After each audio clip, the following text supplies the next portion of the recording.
Welcome to today's Pencil Spaces mock lesson. I will be running through a demo lesson of how things would work. It's a much quicker way than getting through the training documentation, although I would recommend going through the training documentation anyway. I'm going to start from the dashboard today. A lot of you would have your own integrations with third-party scheduling software or have built your own scheduling system, so you might not need to see this. But for the rest of you, I'm just going to show you how to do it quickly. Once you're on the dashboard here, we can go through and hit Create Space. That's just going to generate the space. We're going to want to rename this. Again, if you're using third-party software, they'll probably rename it for you, so don't need to worry about that. In this case, we're having a lesson with Kayla, and we're going to be doing math. I'm going to call it Math 101 because we'll be going through a couple of different math concepts. Then what I'll do is I can either just copy the link here, or I can go and hit the invite button, and then I'll send an invite to Kayla. So if I go and hit the invite, I can go find Kayla's email address, and I can send her the invite. She'll now get an email with that. Otherwise, what I could do is I could just copy that at the top there, go to my inbox where I've got an email ready to go. Hi Kayla, here's the link, see you shortly, and then I'll send that through to her. Now we just wait for Kayla to join. In the meantime, we're gonna set up something ahead of time. So the great part about Pencil is everything is persistent. All the content that happens on the whiteboard stays there. So you'll see I've started the call in anticipation of Kayla joining us, and I'm now going to go and load up content on the whiteboard. We could upload content here. Go select something from the computer and bring it up. If I wanted to, I could go and pull something as quick as that. So I like to screenshot and bring it into the space. That's typically one of the quickest ways that I can get content in. Otherwise, you could download and upload PDFs as and how you need. So you can see this. Any PDFs or images can be uploaded in this method. You could also just use a Google Doc or a Google Slide. Go take a look at the English lesson for an example of how that works. Hi, Kayla. Hi. Happy. Perfect. So first thing I'm going to do is I'm just going to go through the different video layouts. Typically when you're meeting with someone, let me get my lighting sorted out as well. When you're meeting with a student, you want to get the personal introductions going. This is a great example of how to do that. We've got your standard interactions here, so we can both react and we can add these little emojis when we're not in gallery view and when we're in board view. the reactions actually take up quite a big part of the screen, so you can see here. And then for us leaders, so I'm playing the role of the teacher in today's environment. I've got a few more in terms of like celebrations and things like that, which will create sparkles around. Cool. So just a quick update on what leader mode is here. You can see I've got this crown. So if I turn that crown off and I zoom out for a second, I can actually take a look at what Kayla sees. So I've done that by showing her viewpoint. So we can see that Kayla's moving down and to the left, down to the right. If I have multiple students, I could see the multiple viewports that are happening. And what I can do then is, as a leader, is I can control that. I can hijack her attention and be like, nope, you are focusing exclusively on what I'm seeing. So all of the students in today's session will only be looking at what I'm looking at. If I wanted to make my video big, for example, and to make sure that everyone only sees me, this is exactly how I do it. It's not like a Zoom or something that you're familiar with, where it kind of does that without telling you. We use a concept here called WISIS, what you see, I see. So in general, when that leader mode is active, you can have a very clear understanding of what the students can see and cannot see. So I've created one board here for Pythagoras. I think what I'm going to do quickly is bring in a timer, just because timers are very useful to keep track of how I'm running, and I'd like to keep this video under 5 minutes for everyone, so I'll just start the timer there. You can see here I opened up the apps and tools. The apps are quite comprehensive. There are hundreds of them. Feel free to go through and take a look. If you're thinking of something like a calculator, it's here. If you needed something like Kahoot, you can find it in here as well. And what that does is, specifically for the more complex ones, it brings in sort of a window to that specific thing. So I go to Kahoot, for example, I would bring that in, and this is where I'd be able to enter the pin for that specific board, and I'd be able to run a Kahoot quiz with all my learners at once.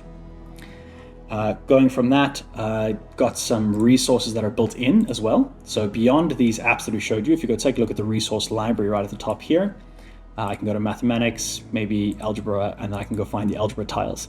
And we can take a look at just bringing in this quick image here, and there are thousands of resources in this. Again, you can go ahead and search. I think if you search for protractor, it'll come up.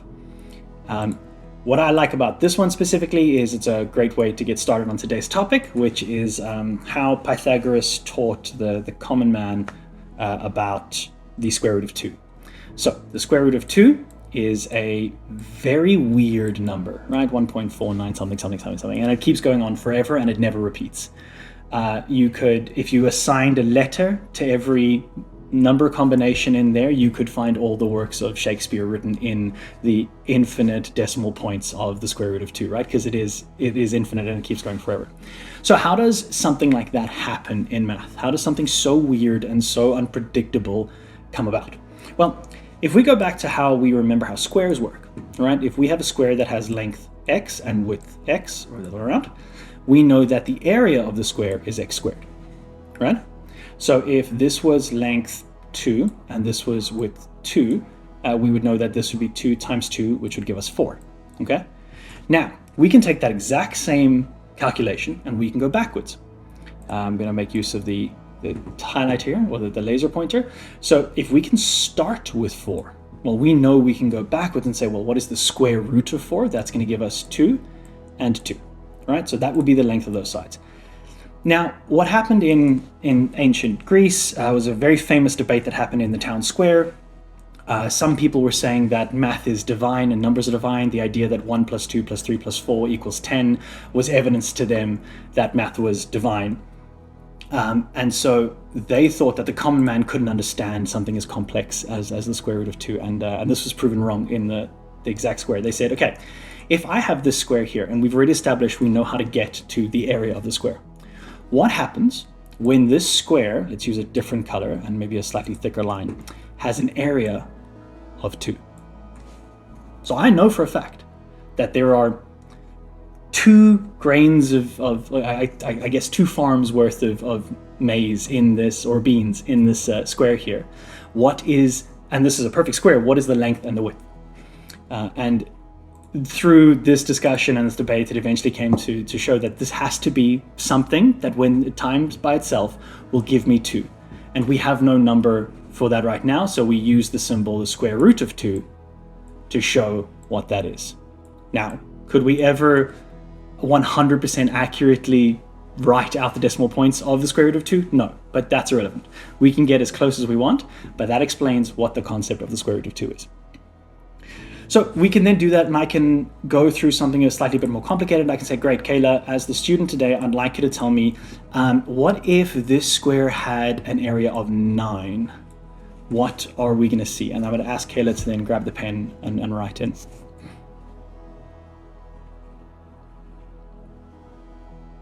Wonderful, wonderful.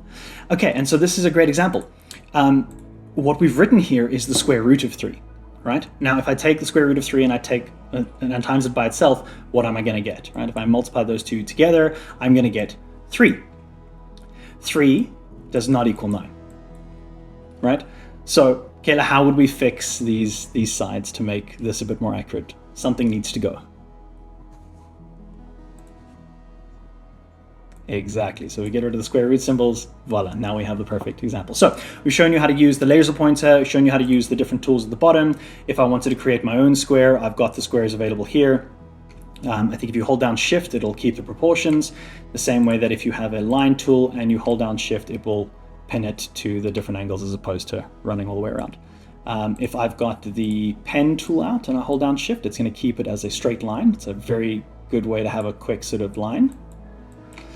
Play noughts and crosses with that, we'll show you in a second. Okay, we will now take a look at what happens when we start up a new board. So let's say we're bringing up a new topic and we need to kind of leave this board as it is, because as we remember, everything on the board is persistent. Everything that's on here is going to stay on here until someone deletes it. So I want to keep this here so the student can come back and refer to it later. I'll go to my boards menu, I'll create a new board. This is a brand new board. I can go ahead and I can either reorder the boards by hitting these 6 vertical dots, or I can hit these 3 horizontal dots, and this is quite a powerful menu. This is where you can do quite a bit. So I can change the background. Let's say I'm doing, organic chemistry or something like that. I can go ahead and use the black background, and we can go in and write as per the organic chemistry tutor that's quite famous on YouTube. From there, we can also import some things. So if I wanted to, for example, upload a .space file, I could then go take a look at my computer. Let's scroll down here quickly. Here's a snakes and ladders space. If I open that up, this is something that we've created beforehand that you can do as well, which then gives you the full board. So if you have a template, a lesson that you run repeatedly, you save this as a .space file. So I think you go here and you go download board. There we go, save as .space file. That'll then save it to your computer or wherever you need it, and you'd be able to import the whole thing right as it is here. And you can see is a fully functional Snakes and Ladders game with actually a dice that you can roll. So let's say we want to roll 2 dice instead, and we can keep rolling the dice. And Kayla, why don't you go ahead and roll, and let's see if you can get a higher number than 9. Perfect. Okay, so what Kayla did there, you saw her mouse quickly darted to the bottom and then went back up again. That's because Kayla was selecting the select tool, this one over here, which can also be used with the hotkey V. And that allows you then to interact with the board. Great. Some of the very powerful apps that we've seen people use, specifically for math lessons, we go ahead and open up the tools here. So I've got Desmos Graphing Calculator readily available because I use it quite a bit and the system has recognized that. However, if I wanted to find that, I could search for it real quick and we can bring in Desmos Calculator here. And now we've got this, I can full screen it so we can make it the full focus for everyone. I'm going to wait until it loads to do that. There we go. We can go full screen. And now we can actually type in here and I can show Kayla something like that. And I can say, great. Kayla, can you add something to the end of that equation to move it down a few points? So typically you're going to plus or you're going to minus something. Perfect. Exactly right. So you can see there how Kayla was able to interact with the graphing tool and get it working. And of course, this is Desmos. So if you want to get those games that they have where you got to make the balls roll in a specific way by creating graphs, sometimes you need to get slightly more complicated with the graphs. This is the best way to do it. Great. I could also screen share if I needed to. So let's say, for example, I had something on a different screen that I wanted to take a look at. I could go ahead and hit the screen share button here on the bottom right. I'm going to go ahead and screen share here. Perfect. And here we can see this is the dashboard again. And we can go through and maybe add. And of course, Kayla, why don't you go ahead and circle the space that you and I typically meet in? And she could go and click on the tools at the bottom and we can annotate exactly like that. And all the pen tools that you get, you could use the laser pointer tools as well. That's obviously the space that we're in right now. You can tell that because there's some people in the call there. Although I am in this on another tab somewhere. I haven't kept my tabs, track of my tabs, that's on me. Screen share's pretty stock standard. You get that pretty much everywhere else. Let me head back quickly and see. Web viewer, quite a powerful tool. Now, some of you might not have access to the web viewer because this is linked to the slightly more expensive plans. But what the web viewer allows us to do is it allows Kayla and I to explore the internet together. So if I have a particular website that I need to go to that isn't listed in these apps, as is the case, every teacher has their own nest of important information and websites that they use.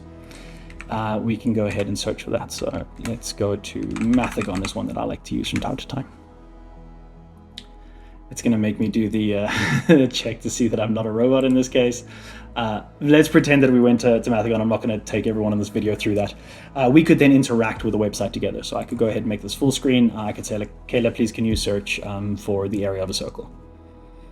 And Kayla could go ahead and type.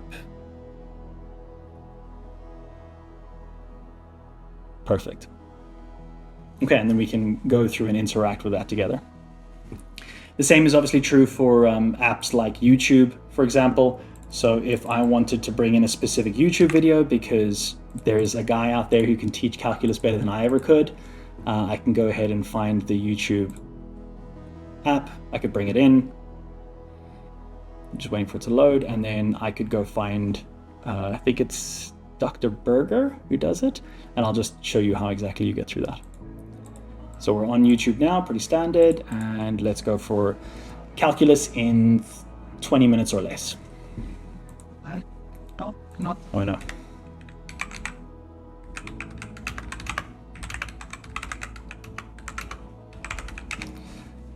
And we should find him coming up here. There we go.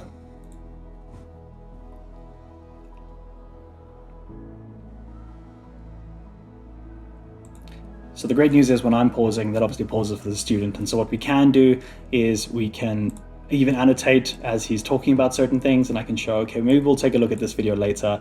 And then if I wanted to, I could go back, minimize this, go to the right, and then start to explain what he just said in the video, and using the video as a teaching tool as opposed to a distraction. That covers the majority of it. There is, as I said, the training tools, which are the most important. Let's see if it speeds up. There we go, yeah. So it'll be pencilspaces.thinkific.com/courses/pencil-spaces. And that'll help you get through that. Thank you very much.